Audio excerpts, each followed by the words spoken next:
Subscribe कीजिए मेरे YouTube channel को और बेल आइकन प्रेस कर दीजिए ताकि कोई भी नया अपडेट आए तो आपको पता चल सके। वीडियो को अंत तक ज़रूर देखिएगा ताकि कोई भी डाउट ना रहे। और अगर आप मुझसे ट्यूशन पढ़ना चाहते हैं तो इस नंबर पर मुझे कॉल कर सकते हैं। मैं बिलासपुर अशोक नगर के पास रहता हूं, संजय हाइट्स के पास। अगर होम ट्यूशन चाहते हैं तब भी मैं आपको घर आकर पढ़ा सकता हूँ। हेलो स्टूडेंट्स, कैसे हैं आप लोग। मैं आज आप लोग के लिए लेकर आया हूँ अनुपात समानुपात एक्सरसाइज 2 क्लास 10 का चैप्टर 5 है। क्या? अनुपात एवं समानुपात, रेशियो एंड प्रोपोर्शन। कुछ बच्चे जो बोल रहे थे कि इंग्लिश मीडियम में भी बनाइए सर, इंग्लिश मीडियम वालों के लिए भी बताइए, तो ये उन लोग के लिए भी है। आज हम लोग दोनों तरीके से जो है क्वेश्चन को सॉल्व करेंगे। तो आइए देखते हैं। पहला प्रश्न है आपका, किसी क्रिकेट मैच में 3 खिलाड़ियों ए, बी व सी के रनों की संख्या का अनुपात 1:B, A अनुपात B बराबर B अनुपात C बराबर 1:2 के अनुपात में। यदि तीनों खिलाड़ियों के कुल रनों की संख्या 364 हो तो प्रत्येक खिलाड़ियों के रनों की संख्या ज्ञात कीजिए। इंग्लिश में है, the runs scored by 3 batsman A, B and C in a cricket match are in the ratio A:B equal to B:C equal to 1:2.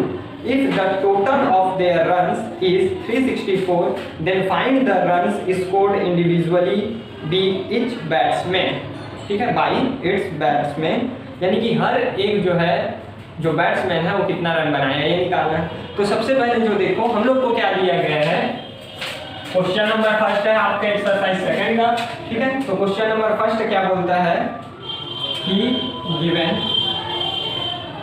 ठीक है, क्या दिया है, A:B is equal to B:C और ये इक्वल टू क्या दिया है 1:2। तो इसको हम लोग कैसे लिख सकते हैं, A:B इज इक्वल टू 1:2, ठीक, और B:C का भी ऐसे अलग से लिख सकते हैं। तो हमको क्या करना पड़ेगा, इनके रन्स का जो है निकालने के लिए इनके जो रेशियोज है इसको क्या करना पड़ेगा, इक्वल करना पड़ेगा। यहाँ पे देखिए, देखो A:B, यहाँ पे B क्या है, रेशियो 2 में है, यहाँ पे B क्या है, रेशियो 1 में है। तो इसको इक्वल करने के लिए क्या करते हैं सर, A:B:C एक साथ लिखे। अब क्या होगा, A:B तो 2 है और A:B ये हो गया, B:C क्या है 1:2 ये है। यहाँ पे देखो B2 है, यहाँ पे रेशियो 1 में है। हमको क्या करना पड़ेगा, इसके रेशियो को इक्वल करना पड़ेगा। यहाँ पे मैं 2 का मल्टीप्लाई कर दूंगा इसमें, तो इस रेशियो में मैं 2 का मल्टीप्लाई करूंगा तब क्या हो जाएगा, देखो A का नया रेशियो क्या बन के आएगा, 1 ही रहेगा, इसका 2 हो जाएगा, रेशियो 2 और ये 2 गुणा 2 होगा तो क्या हो गया 4। ठीक है, अब हमारा नया ratio A:B:C is equal to क्या गया 1:2:4। अब क्या बोला है हमको, दी टोटल रन्स, ठीक है, स्कोर टोटल कितने रन स्कोर किए हम लोग 364। कितने किए हैं 364, यानी कि इस रेशियो को अगर मैं देखा जाए 1:2:4 इज इक्वल टू 364 होगा। कब, जब मैं इसको क्या कर दूंगा, ऐड कर दूंगा। लेकिन डायरेक्ट तो ऐड नहीं कर सकता, तो इसको क्या मानता हूं मैं, x। ठीक है, क्या मान लेता हूं, x। ठीक है, सपोज या let individual ratio is individual runs ratio is x। Then यहाँ पे क्या हो जाएगा 1x इंटू 2x और प्लस 4x, यही होगा। तो देखो ऐड कर दो तो क्या हो जाएगा 1 2 and 4 6 7x is equal to 364 ये हुआ। इसको ट्रांसफर कर दोगे तो x is equal to 364 divided by 7 से जब डिवाइड करोगे कितना आएगा 52। यानी कि जो फर्स्ट प्लेयर है, प्लेयर नंबर A, वो कितना स्कोर किया 52। जहां x लिखे उसका वैल्यू रखते जाओ। 1x is equal to 1 into 52 is equal to 52, 2x is equal to into, ठीक है, 2x इज इक्वल टू क्या हो जाएगा 2 into 52, so 104 and 4x is equal to, यानी क्या होगा 4 इंटू 52 इज कितना हो जाएगा ये 208। ठीक, मिल गया। तो ये किसका है, A का, ये B का और ये C का। तो इस प्रकार से हमको क्या मिल गया, A, B और C कितना रन किए वो हमको क्या मिल गया, स्कोर मिल गया। क्वेश्चन देखते हैं। 3 कर्मचारियों के वेतन का अनुपात 2:3:5 है। यदि उनके वेतन में क्रमशः 15%, 10% व 20% की वृद्धि कर दी जाए तब उनके वेतन का अनुपात क्या होगा। ठीक है, 3 कर्मचारी हैं ABC, उनके वेतन का अनुपात कितना है 2:3:5। उनके वेतन में वृद्धि कितना होता है, जो A है, ठीक है, कर्मचारी A है उसका 15% होता है, और कर्मचारी जो 3 है उसका वेतन वृद्धि कितना होता है 10%, और कर्मचारी C उसका वेतन वृद्धि कितना होता है 20%।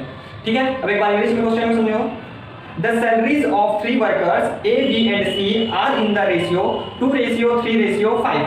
If their salaries are respectively increased by 15%, 10% and 20%, then what will be the ratio of their new salaries? अब उनके जो है सैलरी में क्या हुआ, वृद्धि हुआ, तो नए उनके वेतन का रेशियो क्या होगा। नया जो उनको सैलरी मिल रहा है उसका रेशियो क्या होगा, ये निकालना है। तो बहुत ही आसान तरीका है, देखिएगा, समझने की कोशिश कीजिए।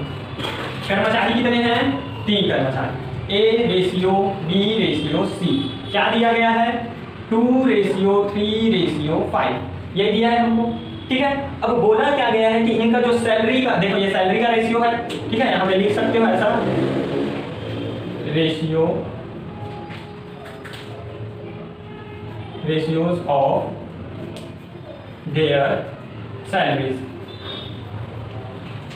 of their salaries, अब देखो ये हो गया। अब क्या हो रहा है, इंक्रीमेंट, ठीक है, इंक्रीमेंट कितना हो रहा है 2। अगर मान के चलो पहले इनका जो है सैलरी कितना था 100% था, जितना भी था वो अपने आप में 100% था, तो इंक्रीमेंट कितना हुआ है उसमें 115%। ठीक है, इसके सैलरी में कितना इंक्रीमेंट हुआ है 10%, यानी कि जो पहले 100 था वो कितना हो गया 110 हो गया, 110%। इनके सैलरी कितना था, ये भी अपने आप में 100 था, इसमें कितना परसेंट हुआ है 20%, ये हो गया। अब देखो सब में परसेंट है तो सब का परसेंट को ऐसा हटा दो। क्यों हटा रहे हैं, क्योंकि ये किसमें है, रेशियो में है। रेशियो का मींस क्या हो जाता है, ये बटे नहीं होगा, तो 115 बटे अगर 100 करते हैं अनुपात, इसमें भी 110 बटे 100 करेंगे, इसका भी 120 बटे 100 अगर करते हैं। ठीक है, तो देखिए ये वाले से ये तीनों जो है अब कट जाएंगे, ठीक, क्योंकि इसको अनुपात यानी कि बटे होता है, अपॉन में होता है, जब इसको मल्टीप्लाई करूंगा पलट के क्या हो जाएगा, कट जाएगा। देखिएगा ये क्या हो जाएगा, मल्टीप्लाई कर दो इससे, क्या हो जाएगा 230 अनुपात 3:0 रेशियो 600, ये हो गया। अब देखो ये 0 कटा, ये 0 कटा, ये 0 कटा, हमें नया अनुपात क्या मिल गया 23:33:60। वापिस से देखो ये किसी से कटेगा क्या, ऐसा कोई नंबर है जिससे ये डिवाइड हो, नहीं होगा। इट मींस क्या हो गया, इनके न्यू सैलरीज का जो रेशियो है वो क्या हो गया, यही हो गया। ठीक है, यहाँ पे लिख सकते हो new ratios of their salaries are, ठीक, 23:63:60। ओके, हो गया। ये दूसरे नंबर का क्वेश्चन भी हो गया कि A अनुपात B अनुपात C दिया है, हमको सिर्फ इतना पूछा कि इनके सैलरी में कितना जो है नया इंक्रीमेंट हुआ तब उनका रेशियो क्या होगा। तो कितना इंक्रीमेंट हुआ है उसको लिख लिए। ये अपने आप में पहले जितना भी सैलरी था 100% था, इंक्रीमेंट कितना हो गया 15%, यानी क्या हो गया ये 115 हो गया। इसका सैलरी अपने आप में 100% था, इंक्रीज कितना हुआ 10%, तो 110 हो गया। इसका सैलरी अपने आप में 100% था, पहले इंक्रीमेंट कितना हुआ 20%, तो कितना हो गया 120%। अब जब इतना हो गया तो क्या किया, रेशियो में ही लिख दिए, जो कट रहे उसको कटा दिए, आ गया नया आंसर। ठीक है, स्क्रीनशॉट कर लीजिए। अब देखिए तीसरा क्वेश्चन, आपका तीसरा क्वेश्चन क्या कहता है, किसी व्यवसाय में 3 व्यक्ति A, B व C को 70,000 रुपए मुनाफा मिलता है। उन्हें इस मुनाफे को A अनुपात B बराबर 4:2, B अनुपात C बराबर 10:5 के अनुपात में बांटना है। बताइए कि प्रत्येक को कितने रुपए मिले। A को C का कितना गुना रुपया मिला। 2 क्वेश्चन है, यहाँ पे हमको ये भी बताना है कि प्रत्येक को कितना रुपया मिलेगा, साथ में ये भी बताना है कि A को C को के कितना गुना पैसा मिला, यानी C को जितना मिला उससे कितना गुना अधिक पैसा A को मिला, ये बताना है। चलिए इंग्लिश में क्वेश्चन को देखते हैं। 3 persons earn profit of 70,000 in a business which they do divide in the ratio A:B is equal to 4:2 and B:C is equal to 10:5. How much money will each person get? Second question, the money received by A would be how many times the money received by C? यानी C को जितना मिला है उससे A को कितना गुना ज्यादा मिला। ठीक है, ये क्वेश्चन आया समझ में। आइए देखते हैं क्या बोल रहा है। नंबर ऑफ पार्टनर कितने हैं? Number of partner 3। ठीक है, कौन कौन है? ए, बी एंड सी। ये हो गया नंबर ऑफ पार्टनर। अब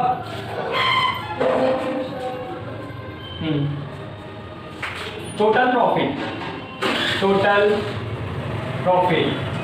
प्रॉफिट कितना हुआ है? 70,000। ये हुआ है टोटल प्रॉफिट। अब इनका रेशियो क्या है? Ratios A ratio B equal to 4:2, B ratio C is equal to 10:5। ठीक है, वापिस से इसको एक ही रेशियो में अगर लिखेंगे, एक साथ कंपेयर करेंगे तो A ratio B ratio C, यही है। तो वापिस से देखो, ए के नीचे ए वाला 4:2 और बी और सी का यहाँ 10:5। अगेन हमको क्या करना है? जो बी है वो दोनों रेशियो इक्वल होने चाहिए। तो इक्वल कब होगा? जब ये वाले रेशियो में मैं किसका मल्टीप्लाई कर दूंगा? 5 का। जब 5 का मल्टीप्लाई करूंगा तो 5 2 10, ये भी 10 ये भी 10, बी का रेशियो इक्वल होना चाहिए। ठीक है, अब तो मल्टीप्लाई कर दूंगा तो ए का मुझे नया रेशियो क्या मिल जाएगा? 5 और 20, 20 रेशियो 10 रेशियो, ये क्या है? 5 का 5 है, इसमें तो मैं मल्टीप्लाई किया ही नहीं, तो ये तो वही रहेगा। ठीक, आया समझ में? ये हमारा क्या हो गया? New ratio. ठीक, न्यू रेशियो हो गया क्या? 20:10:5। अब क्या बोला है? टोटल प्रॉफिट कितना हुआ है? 70,000। ठीक है, माना, ठीक है, सपोज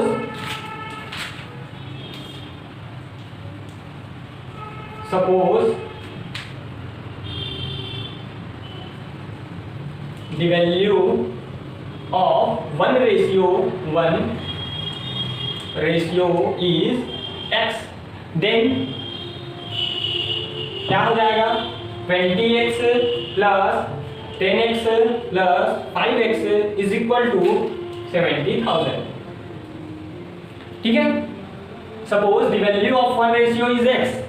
ठीक है, अगर एक की वैल्यू, अगर एक रेशियो का वैल्यू x है तो 20x का वैल्यू, 10x का वैल्यू और 5x का वैल्यू, ये सबको जब मैं जोड़ूंगा कितना होना चाहिए? 70,000। वही लिखा हूं, अब जोड़ दो, 20 10 30 5 35। ठीक है, ऐड करेंगे कितना मिलेगा? 35x is equal to 70,000। ये होगा। अब वापिस से देखो, इसको ट्रांसफर कर देंगे तो x is equal to 70,000 upon 35, यही होगा। देखो 35 2 70 होता है। ठीक है, 35 2 70, बच गया क्या? 30 ऐड कर दो। अब यहाँ पे देखो 1 रेशियो क्या था? मेरा x माना था और x का वैल्यू कितना मिला? 2000। तो जब x का वैल्यू 2000 मिल गया तो मुझे क्या निकालना है? a का वैल्यू कितना है? 20 रेशियो है। ठीक है, b का वैल्यू 10 रेशियो है और c का वैल्यू 5 रेशियो है। तो निकाल सकते हो आसानी से। देखो 20x बराबर क्या हो जाएगा? 20 गुणा 2000, कितना मिल जाएगा? ये 20 दूनी 40,000। ठीक, फिर 10x बराबर 10 इंटू 2000, कितना मिल जाएगा? 10,000, सॉरी 20,000। कितना हो जाएगा? 20,000। अब 5x equal to 5 into 2000 is equal to 10,000। ठीक, अब देखो नेक्स्ट हमारा क्वेश्चन, इसी में नेक्स्ट क्वेश्चन क्या था? मिला है 10,000, बी ए को कितना मिला है? 40,000। A equal to B equal to C equal to, ठीक है, तो सी को 10,000 मिला तो ए को 40,000। निकाल लो रेशियो। ठीक है, कितना गुना मिला? How many times? तो यहाँ निकाल सकते हो क्या? A is equal to 40,000 divided by 10,000। 1 2 3 4, 1 2 3 4, कितना आया? 4। तो ये क्या हो जाएगा? 4 टाइम्स। ये क्या हो जाएगा? आंसर हो जाएगा। ए को कितना गुना मिला? 4 गुना, 4 टाइम्स मिला उसका। ठीक है, स्क्रीनशॉट कर लो। अब नेक्स्ट क्वेश्चन है, एक थैले में 1 रुपए 2 रुपए व 5 रुपए के कुछ सिक्के 1:2:5 के अनुपात में है। यदि थैले में कुल 1590 रुपए हैं तो प्रत्येक प्रकार के सिक्कों की संख्या ज्ञात कीजिए।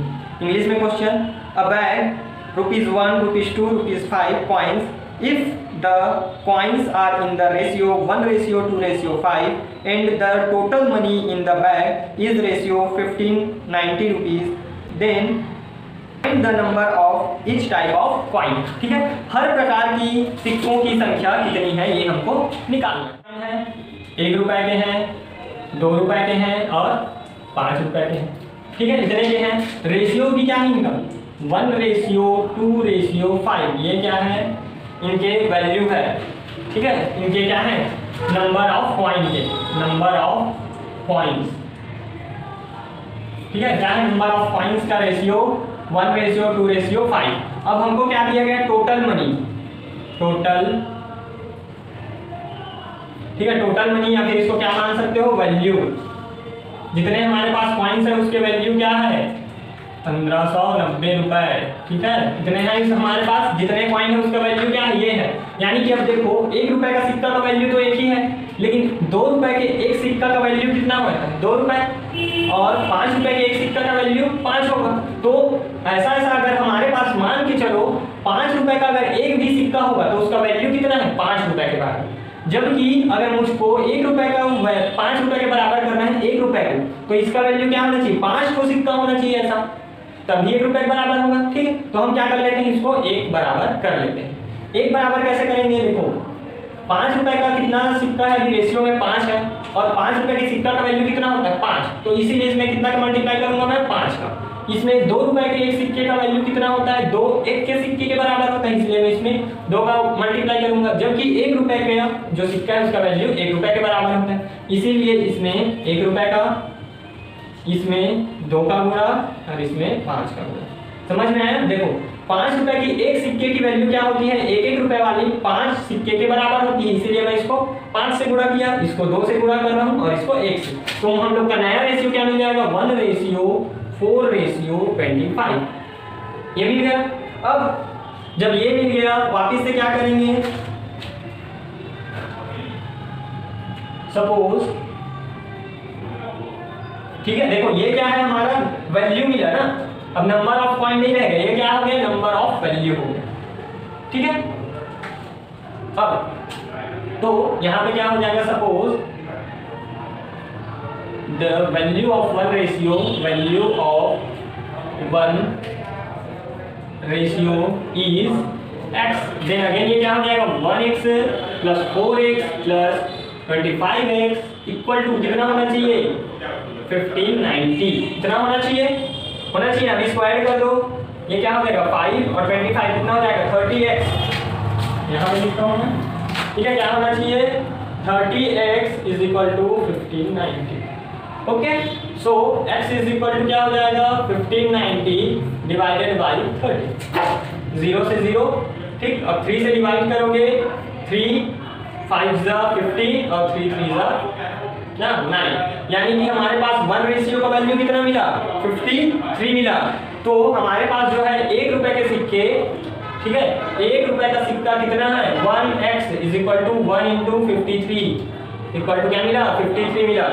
और 2 रुपए के सिक्के हमारे पास कितने हैं, 2 रुपए के सिक्के। देखो रेशियो, अब हमको देखो ये वैल्यू निकल गया। अब हमको निकालना क्या है, सिक्कों की संख्या, नंबर ऑफ कॉइन। और नंबर ऑफ कॉइन यहाँ पे है, ये रेशियो में मान रखेंगे, याद रखना, इसमें नहीं रखना है। क्यों, हमको नंबर ऑफ वैल्यूज नहीं निकालना है। अगर पूछा जाता कि रुपए कितने हैं, ठीक है, सपोज अगर पूछ देते, ठीक है, कि 2 रुपए के कितने सिक्के हैं, ये तो पूछे ही हैं। अगर पूछ देते 2 रुपए का मान कितना है, ठीक है, यानी 2 रुपए के सिक्कों की संख्या जितनी है उसका वैल्यू क्या है, ठीक है, how much rupees in a value of 2। ठीक है, 2 रुपए के कितने पैसे हैं, ये अगर ये पूछते तब इसमें पुट करते, लेकिन हमको सिक्कों की संख्या बतानी है और नंबर ऑफ कॉइन्स क्या है, ये है, इसीलिए इसमें पुट कर देंगे। क्या हो जाएगा, 2x, यानी 2 × 53 क्या मिल जाएगा हमको, 106। ठीक है, यानी कि 2 रुपए के 106 सिक्के हैं इसमें, उस बैग में। अब वैसे 5 रुपए के अगर निकालने हैं तो 5 रुपए का क्या होगा, 5x 5 × 53 कितना हो जाएगा, 5 3 × 15, ये हो गया, 5 5 × 25 और 1 26, 265, 265 सिक्के किसके हो गए, 5 रुपए के। 1 रुपए के 53 सिक्के, 2 रुपए के 106 सिक्के और 5 रुपए के 265 सिक्के, ये हो गए। ठीक है, स्क्रीनशॉट कर लो। इस एक्सरसाइज का लास्ट क्वेश्चन है, दूध व पानी के 100 लीटर मिश्रण में 10% पानी है। ठीक है, इस मिश्रण में कितना लीटर शुद्ध दूध मिलाया जाए कि नए बने मिश्रण में केवल 5% पानी हो। देखो question, we have 100 litres of a mixture of milk and water which is 10% water, how much more pure milk should be added so that the new mixture has only 5% water। हमारे पास कितना लीटर दूध है? 100 litre, जिसमें क्या है जो है 10% क्या मिला है? पानी मिला हुआ है, यानी जो मिश्रण है, मिक्सचर है, वो कितना है? Question number 5 given mixture of milk and water 100 litre, ठीक है। कितना है? 100 लीटर है, मिक्सचर है 100 लीटर, उसमें से क्या बोल रहे हैं? वैल्यू ऑफ वाटर कितना है? 10% है, यानी कि अगर 10% क्या है? पानी है, कितने में से 10% है? तो value of water in litre, value of water, ये अभी किसमें है? परसेंट में। अगर हमको इसको किसमें निकालना है? लीटर में निकालना है, ठीक है, लीटर में। अब लीटर में निकालेंगे क्या होगा? ये 100 है, इस 100 का क्या निकालेंगे? 10%, यानी 10/100, तो क्या मिला? 10 लीटर, ये एल है ना, ठीक। देखो अब वैल्यू ऑफ वाटर, पानी की मात्रा कितनी है? 10 लीटर है, इसमें 100 लीटर में 10 लीटर किसकी मात्रा है? पानी की। तो अब प्योर मिल्क कितना हो गया हमारे पास? प्योर मिल्क 100 माइनस 10 = 90 लीटर, यही होगा। 100 लीटर हमारे पास मिक्सचर है, 10 लीटर पानी है, तो प्योर मिल्क कितना हो गया? 90 लीटर। अब क्वेश्चन अगेन क्या बोल रहा है कि अब हम इसमें कितना लीटर मिल्क और ऐड करें? प्योर मिल्क कि जो हमारा नया मिक्सचर है उसमें वाटर कितना होना चाहिए? 5%, ठीक है। सो सपोज या लेट जो भी लिख रहे हैं, ठीक है, suppose we added x litre pure milk, कितना लीटर प्योर मिल्क ऐड कर रहे हैं? x litre. तो अभी प्योर मिल्क कितना है? 90 लीटर है, ठीक है, कितना है? 90 लीटर। इसमें कितना ऐड कर रहे हैं? x litre. तो जब नया x लीटर ऐड करेंगे, ठीक है, तब हमारे पास जो है नया मिक्सचर वो कितना होना चाहिए? 5% होना चाहिए। कितना होना चाहिए? 5%। अभी कितना है? ये 90 और 10 में है, 90:10 में था। x litre pure milk add कर रहे हैं, इसमें वाटर ऐड कर रहे हैं क्या? नहीं, इसलिए वाटर में कोई संख्या ऐड नहीं की। ये मिल्क है, ये वाटर, ठीक है, ऐसा लिख लो, मिल्क अपॉन वाटर, ठीक, equal to 90 + x/10। x litre क्या कर रहे हैं हम लोग? ऐड कर रहे हैं, तो क्या होना चाहिए? 5%। तो 5% को और किसमें लिख सकते हो? 5, ये लिख सकते हैं, है ना, ये लिख सकते हैं हम लोग। लेकिन यहाँ पे देखो ये 5/10 100 ऐसे लिखूंगा क्या? नहीं, क्योंकि ऊपर किसको शो कर रहा है? ये मिल्क को शो कर रहा है, तो मिल्क क्या होना चाहिए? ऊपर होना चाहिए। और ये परसेंट हम किसका लिखे? वाटर का। तो वाटर कहाँ पे आएगा? नीचे आएगा, ठीक। तो वाटर कहाँ पे आएगा? नीचे आएगा, ये ऐसा होना चाहिए, ठीक है। अब जब 5% वाटर है तो मिल्क कितना रहेगा इसमें? 95% रहेगा, ठीक है। ये क्या है? कॉमन सेंस होनी चाहिए कि 5% हमारे पास क्या बचना चाहिए? वाटर, तो 95% क्या होना चाहिए? मिल्क। तो लिख लिए 95 मिल्क होना चाहिए, 5% वाटर होना चाहिए। कब? जब मैं इसमें x ऐड कर दूंगा। अब देखो क्या करो? मल्टीप्लाई करो, या फिर एक काम और कर सकते हैं, इसको काट दो पहले, 5 1 जा और ये 5 90, 5 × 5 19 5 95, ये काट दिए तो रेशियो देखो अब आसान हो गया। अब मल्टीप्लाई करो, 1 से मल्टीप्लाई करोगे तो वही संख्या मिलेगा 90 + x इक्वल टू, इसको मल्टीप्लाई करोगे 190 हो जाएगा, 19 × 10 190। अब देखो हमें x का वैल्यू चाहिए, इसको ट्रांसफर कर दो, x = क्या होगा? 190 माइनस क्या हो जाएगा? ये 90, सो x = 100, और ये 100 किस में आएगा? लीटर में। यानी कि we should be added 100 litre pure milk to reach 5% of water, ठीक है। 5% पानी होना चाहिए उसमें, तो इसके लिए क्या करना पड़ेगा? 100 लीटर और जो है दूध मिलाना पड़ेगा, ठीक है, मिलकर। आप लोग के बुक में जो है आंसर दिया गया है वो लिया गया है 4 लीटर, 4 लीटर। हिंदी मीडियम के बुक में, इंग्लिश मीडियम के बुक का आंसर नहीं पता होगा, ठीक है। तो ये जो है क्या है? 4 लीटर उसमें ऐड किया गया है, जो कि गलत है। कैसे? मैं ये भी बता दूं। देखो अब हम क्या कर रहे हैं, जो दूध में से पानी को तो निकाल नहीं रहे हैं, यानी पानी क्या है? अभी भी 10 लीटर ही बना हुआ है, पानी 10 लीटर ही बना हुआ है। अब भैया जब 100 का 10 लीटर जो है 10% होता है, तो ये क्या होना चाहिए? जस्ट आधा, यानी 5 लीटर आना चाहिए 5%। तो दूध में से पानी तो निकाल नहीं रहे हैं, क्या कर रहे हैं, दूध को ऐड कर रहे हैं। तो हमारे पास दूध कितना होना चाहिए, 200 लीटर होना चाहिए। तभी तो इस 200 लीटर का जब मैं 5% निकालूंगा अब क्या मिलेगा, 10 लीटर। देखो पानी अभी भी 10 लीटर ही है, लेकिन दूध की मात्रा 100 लीटर और डाल दिए तो दूध कितना हो गया, 190 लीटर धन 10 लीटर क्या है, पानी है। तो इसी को मिला के क्या हुआ, 200 लीटर। ठीक, तो आंसर क्या आएगा, 100 लीटर ही आएगा। बुक में 4 लीटर दिया है, 4 लीटर वो मिस्टेक से है। ठीक है, तो स्क्रीनशॉट कर लेंगे इसको। अब बताइए आपको क्लास कैसा लगा। अगर क्लास अच्छा लगा तो लाइक कीजिएगा, कमेंट कीजिएगा अगर कुछ भी और डाउट होगा तो। हाँ, अगर इंग्लिश मीडियम वाले हैं आप लोग इसको देख रहे हैं तो मेरे पास इंग्लिश मीडियम का बुक नहीं है, तो आपको जो भी अब नेक्स्ट टॉपिक जो है आपका प्रश्नावली एक्सरसाइज जो है 3 है, तो उसका मुझे आप फोटो क्लिक करके आप मुझे सेंड कर देंगे। मेरे व्हाट्सअप नंबर डिस्क्रिप्शन बॉक्स में दिया है, या फिर आप मुझे इंस्टाग्राम में भी सेंड कर सकते हैं, मैं आपको अगला एक्सरसाइज करा दूंगा। ठीक है, इंस्टाग्राम का आईडी भी आपको दिख रहा होगा यही डिस्क्रिप्शन बॉक्स पे। ठीक है, डिस्क्रिप्शन बॉक्स में भी है, यहाँ डिस्प्ले में भी आपको दिख रहा होगा। एक बात और कि अगर आप लोग यहीं होम टाउन के हैं, बिलासपुर के हैं लोकल, तो मैं भी यहीं बिलासपुर का हूँ, अशोक नगर का। अगर आप लोग होम ट्यूशन करना चाहते हैं तो मुझे कॉल कर सकते हैं, डिस्क्रिप्शन बॉक्स में नंबर दिया है, मेरा व्हाट्सअप नंबर भी दिया है, आप मुझे कॉल करके बुला सकते हैं। अगर आप चाहें तो आप आ सकते हैं, मैं संजय हाइट के पास रहता हूँ, क्लास चलती है ऑलरेडी 4 से 6 बजे के बीच जो है क्लास चलती है मैथ्स की, क्लास 10th 9th के लिए, तो आप यहाँ भी आ सकते हैं। दूसरा, आप घर में चाहो तो मैं आपको घर में आकर भी पढ़ा सकता हूँ, बस मुझे कॉल कर दीजिएगा। अगर ये वीडियो पसंद आया, आपको समझ में आया जो मैं बताया, तो लाइक शेयर करना ना भूलिएगा।